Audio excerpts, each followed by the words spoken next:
Ang Zesto Juice Drink ay hindi lang basta inumin para sa mga batang 90s, kundi isang simbolo ng masayang alaala mula sa pagpasok sa paaralan na karaniwang pangbaon ng ilang kabataan hanggang sa pagdiriwang ng mga espesyal na okasyon tulad ng birthday party, Christmas party, gayon din bilang pangbaon sa mga field trip ng mga estudyante. Sa bawat pag-inom ng Zesto, nagbabalik ang mga alaala ng mga masayang sandali at ng mga pangarap. Pero paano nga ba nagsimula ang Zesto? Sino ang tao sa likod ng tagumpay ng Zesto?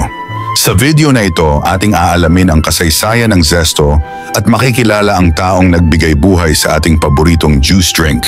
Pero bago tayo magsimula, gusto ko muna kayong imbitahan na mag-subscribe sa ating channel, especially sa mga bago nating kaibigan na ngayon palang nabisita sa ating channel. Pa-like at pa-share na rin ang ating video kung mahilig ka sa mga ganitong topic at pa-click na rin ang bell icon para lagi kang updated sa mga bago kong video.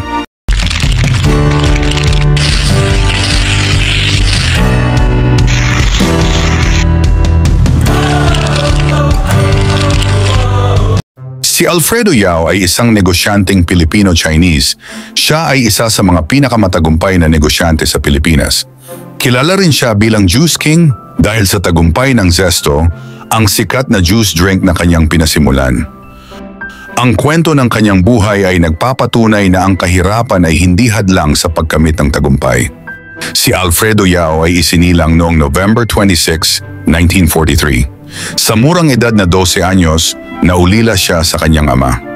Upang matulungan ang kanyang ina na isang street vendor sa Blumentritt, nagsimula na siyang magtrabaho. Dahil hindi sapat ang kinikita ng kanyang ina para buhayin silang 6 na magkakapatid. Bilang panganay, pinasok ni Alfredo ang iba't ibang trabaho para makatulong sa araw-araw nilang gastusin. Dahil sa kahirapan, muntik na siyang hindi makapag-aral, ngunit sa tulong ng kanyang mga kamag-anak, nanirahan si Alfredo sa kanyang tiyuhin na nagpapalaro ng mahjong. Madalas niyang naririnig ang mga manlalaro ng kanyang tiyuhin na nag-uusap ng tungkol sa negosyo. Kaya sa murang edad, nagkaroon na siya ng idea at nag-umpisang mangarap na balang araw ay gusto rin niyang magkaroon ng sariling negosyo.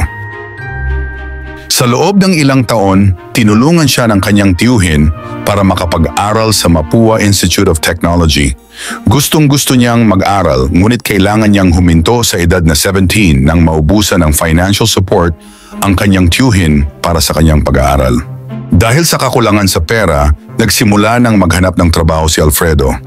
Namasukan siya sa isang warehouse packaging company na nagpiprint ng mga cellophane wrappers para sa mga candy at biskwit. Sa tulong ng kanyang pinsan, natuto siya ng mga kasanayan at kaalaman sa negosyong ito. Nakautang ng 3,000 pesos ang kanyang ina mula sa Rizal Financing Corporation na mas kilala ngayon bilang Development Bank of the Philippines. Kaya noong 1960, sa edad na 17, sinimulan ni Alfredo Yao ang kanyang sariling packaging at printing business na Solimar Commercial Press na isininod niya sa pangalan ng kanyang ina na si Soledad. Bumili si Alfredo Yao ng mga makina sa pag-iimprenta sa pamamagitan ng installment plan. Nagtiyaga at nagsikap si Alfredo Yao upang paunladin ang sinimulang negosyo. Kalaunan, kumita siya ng sapat na pera upang tulungang makapag-aral ang kanyang mga kapatid.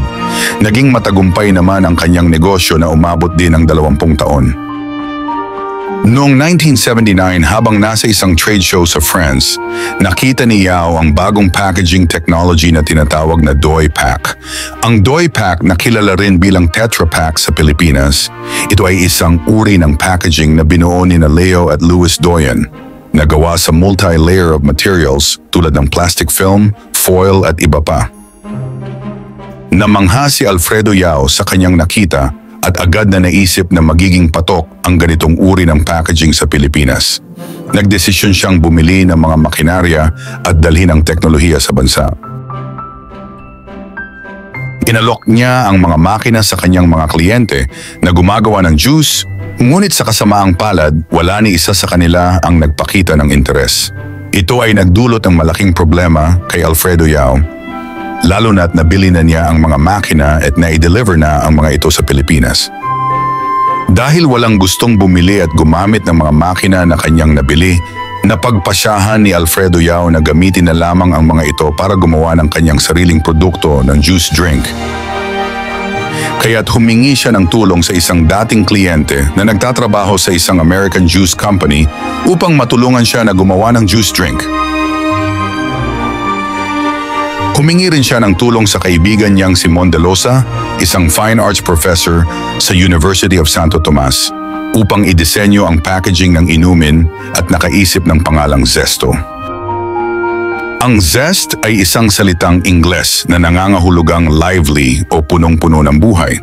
At ito na nga ang simula ng produkto na uukit ng kasaysayan sa pangalan ni Alfredo Yao, na magiging parte ng bawat tahanan ng mga Pilipino, at ito ay ang Zesto. Noong 1980, itinatag ni Alfredo Yao ang Semexco Marketing Corporation at ang Zesto ang naging pangunahing produkto nito. Agad na nagustuhan ng mga Pilipino ang Zesto dahil sa masarap at murang orange juice drink na madaling lumamig dahil sa modernong foil pack nito. Nagpatuloy pa ang pagsikat ng Zesto hanggang sa matalo nito ang mga kalabang brand at maging #1 juice drink sa Pilipinas. Mas madami na ding flavor ang inilabas ng Zesto.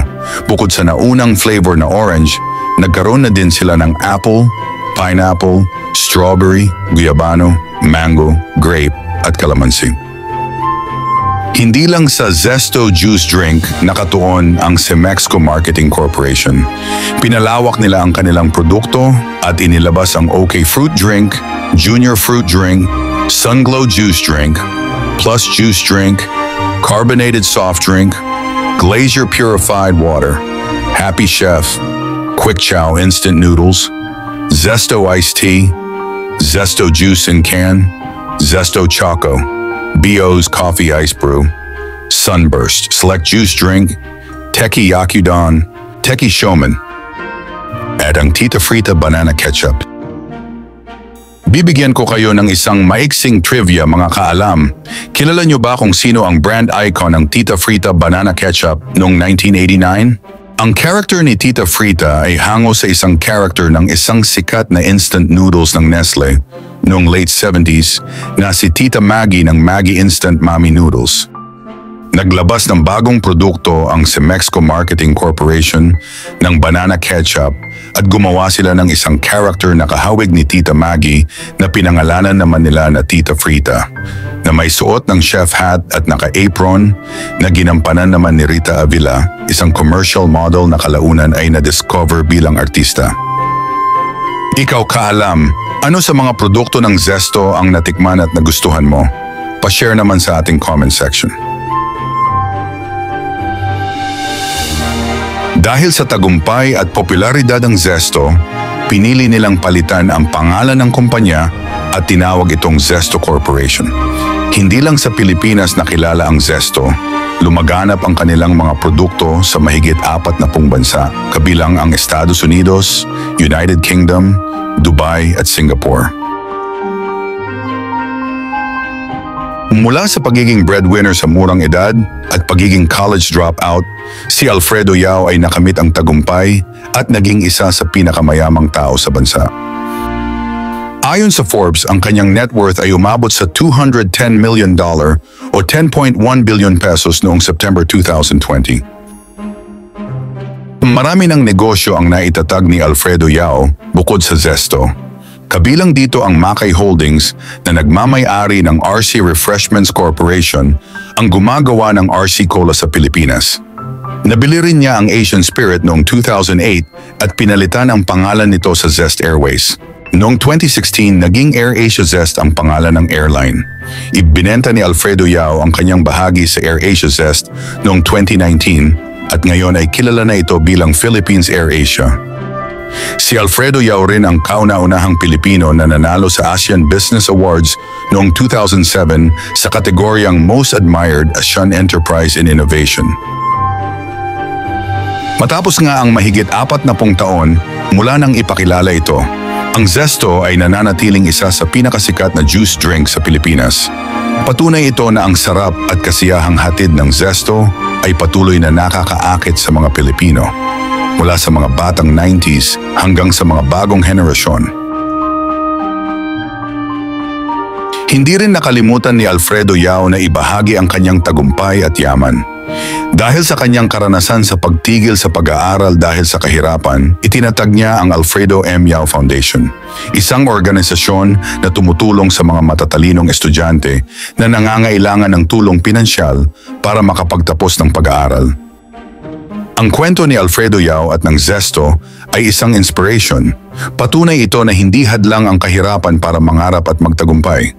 Mula sa pagtitinda sa kalye o pagiging isang street vendor, nagawa ni Alfredo Yao na itayo ang Zesto, hindi lamang isang inumin, kundi naging bahagi na ng ating kultura at kasaysayan sa loob ng maraming taon. Ang kanyang kwento ay isang patunay na ang pagsisikap at determinasyon ay susi sa pagkamit ng tagumpay. Hanggang dito na lang ang ating video mga kaalam. Salamat sa pagsama hanggang sa dulo ng ating video. Comment mo na rin ang mga topic na gusto mong pag-usapan sa channel natin. Pa-click na rin ang like icon kung nagustuhan mo ang ating video today. Hanggang sa susunod na video. Thank you for watching.